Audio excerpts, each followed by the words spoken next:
Hi guys, and welcome to the video. Things are finally picking off as today we're finally finishing my model art.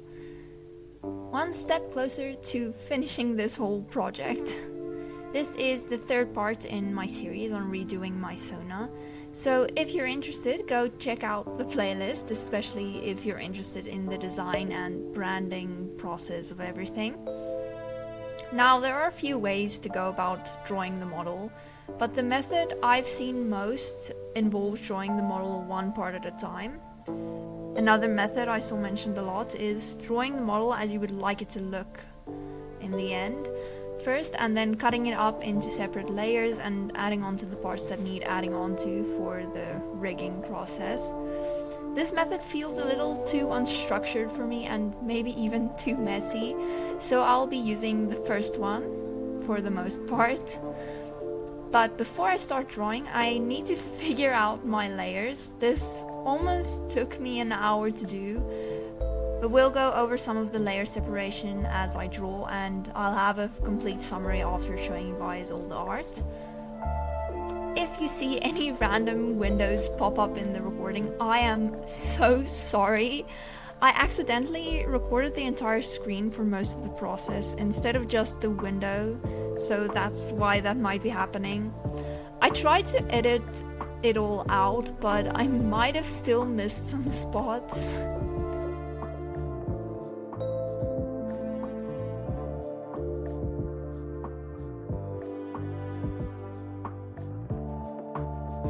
As with most of my drawings, I started off with the face. You'll see the line art layer is actually filled in with the color of the outline. It's something I saw Chupaco do and decided to use it for the head and ears. I clipped a layer of hair onto the base of the head to hide any gaps that might come up during the rigging process. After finishing the base of the head, I moved on to the eyes.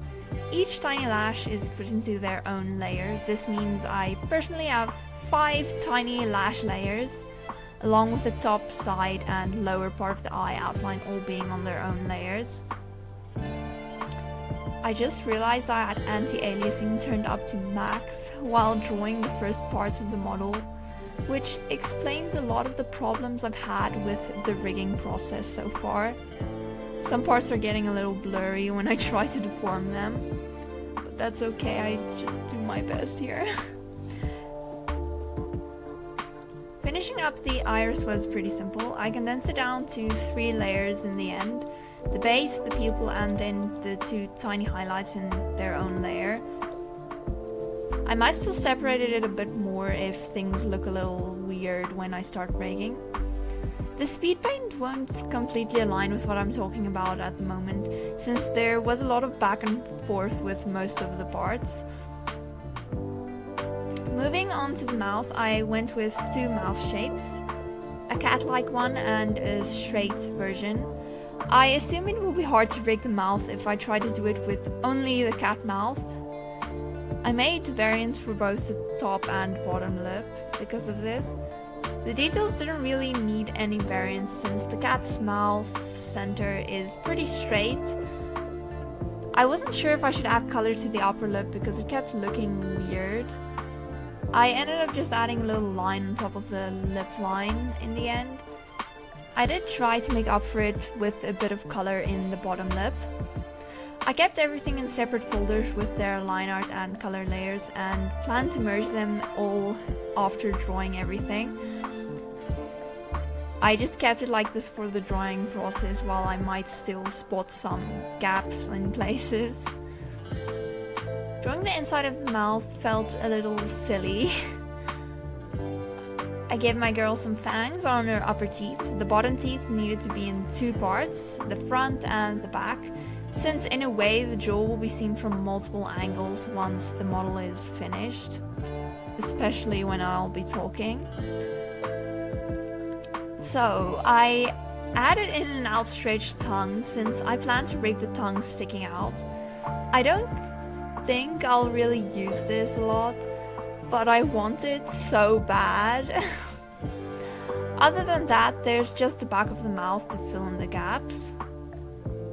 I drew the nose in the same way I normally draw them, but I keep the two lines shadow and highlight in separate layers. Usually you only see the line-like nose in most VTuber models, so I'm not sure if I'll find a way to do it or someone explaining how. If I can't manage it, I'll just have to go back and change it to the pointy anime nose.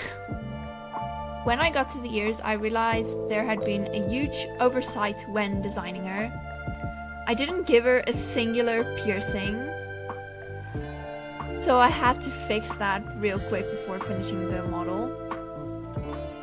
I just copied over the ears I had drawn onto my reference sheet and moved things around.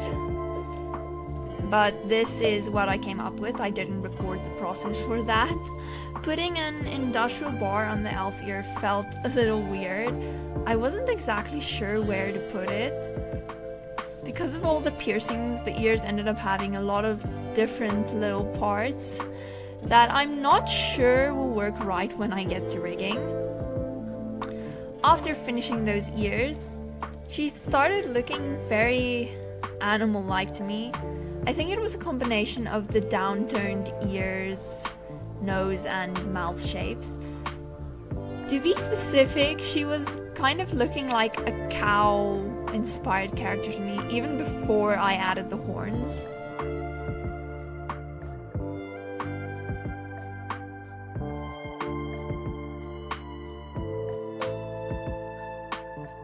Eventually I sucked it up and moved on to the center bangs. This is where I started using a variation of the other method I spoke of earlier. I drew all the outlines for the front bangs before cutting it up and creating an overlap. For this part I turned off the symmetry just after getting the base shape down. I don't want it to look too symmetrical after all. While the ruler was turned off, I quickly did the hoge with this batch of hair. When I started drawing the hair at the back of the head, I was very unsure of what to do. I hadn't really put any thought into how I was going to separate the layers until I got to them. All I know is that I wanted the horns and braids to be separate parts. I ended up having a back hair base that I put the horns on top of and the braids underneath. The braids also ended up being split into a few parts. I wanted to be able to add some physics to the strands at the bottom of the braids. I moved on to the strands at the side of her face. This spurred me on to start erasing parts of the hair's line art I planned to do later, especially for the hair in the front. I wanted the parts to go together a little more seamlessly. Erasing the lines now really helps me get more of an idea of how the hair would look once it's more finished.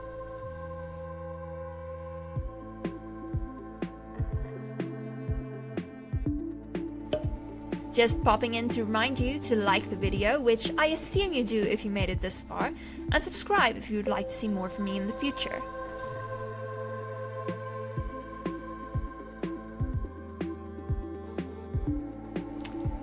Moving on to the torso, I started adding on a lot of layers very quickly. The base was essentially just the ribcage. I did draw the neck connected with it at first, but separated them later on. I started drawing the breasts on one layer as with everything else, but it would end up being a layer with a lot of overlap in the middle. I would really need to cut them up quite a bit when I separate them into their left and right counterparts.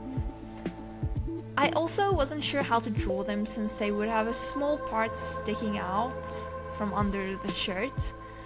I ended up merging these layers together, so hopefully that'll work okay when I get to the rigging. I also drew two separate layers for the front details of the shirt with the collar and the back of the collar. I again don't know if this will work right with the rigging. There's a lot of hoping here. I'll probably need to use so much glue in Live 2D.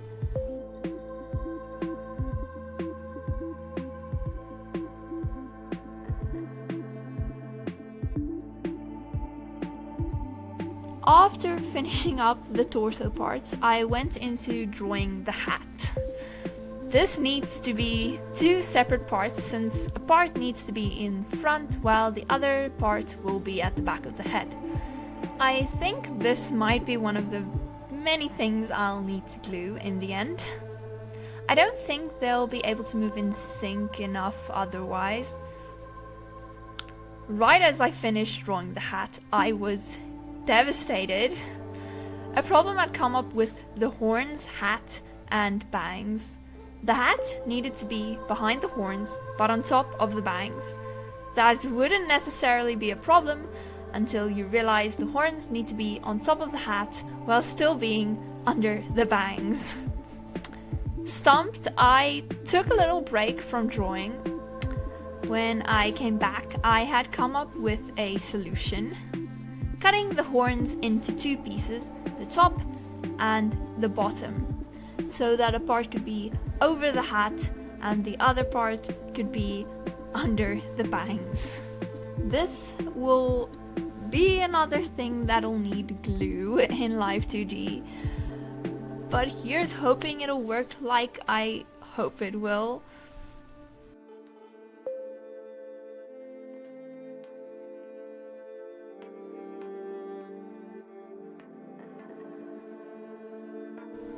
I did the arms and hands sort of simultaneously as they needed to fit together.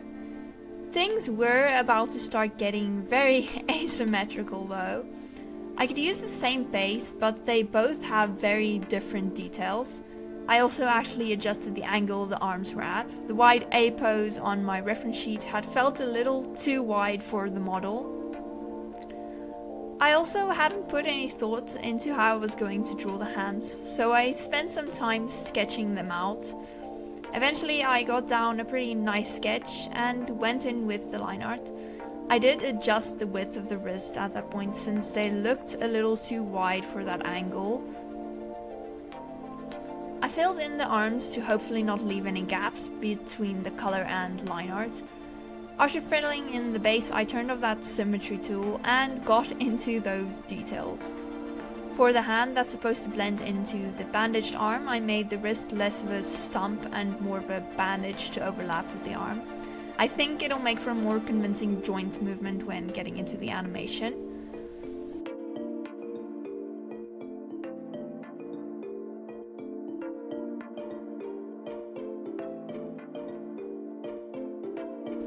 I want to incorporate a hip sway into the model, so I had to separate the lower body into more parts than I would have liked. I wasn't exactly sure how to do this with the types of pants I had given her. I ended up separating the waist, hips, and legs into 3 parts. At first I was thinking of making the legs under her pants, but ended up making the pants part of the leg layer, similar to the way the breasts worked. Yet another thing I'm hoping will rig okay. I also keep the feet separate from the legs since I want the ankles to move a little with the hip sway. I had to give the feet the same treatment as for the hands. I went into another sketching phase. I wanted to draw some more normal looking feet compared to what was on the reference sheet. I know my feet probably won't ever be visible, which means I could have made a half body model, but I need it. But I need the full body.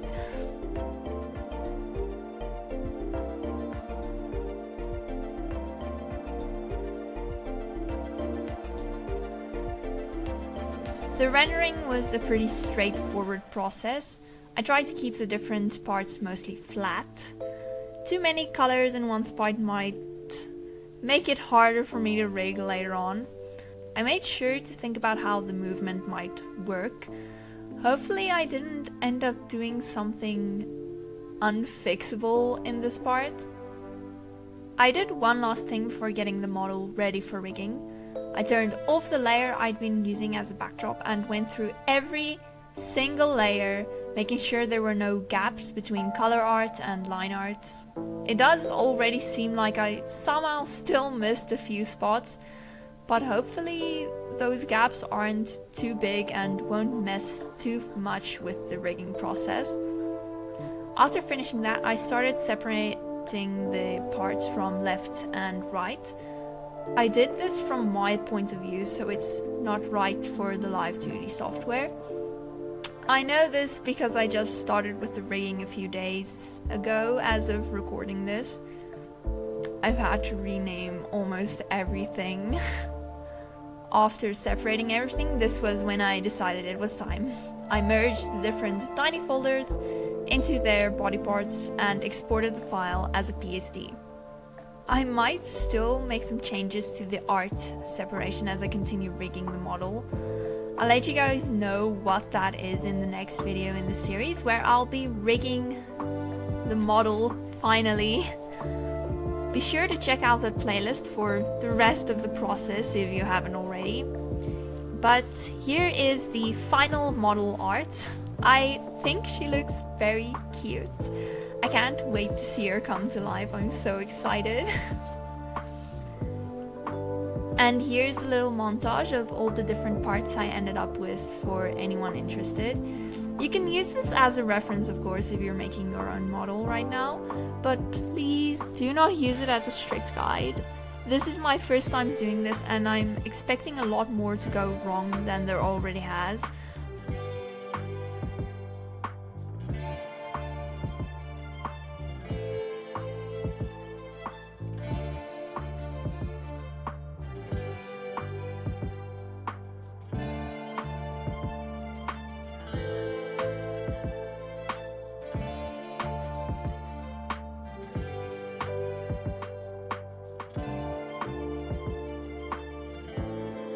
I'll link any resources that helped me out with the drawing process down in the description for any other Live 2D first-timers or anyone just looking to learn.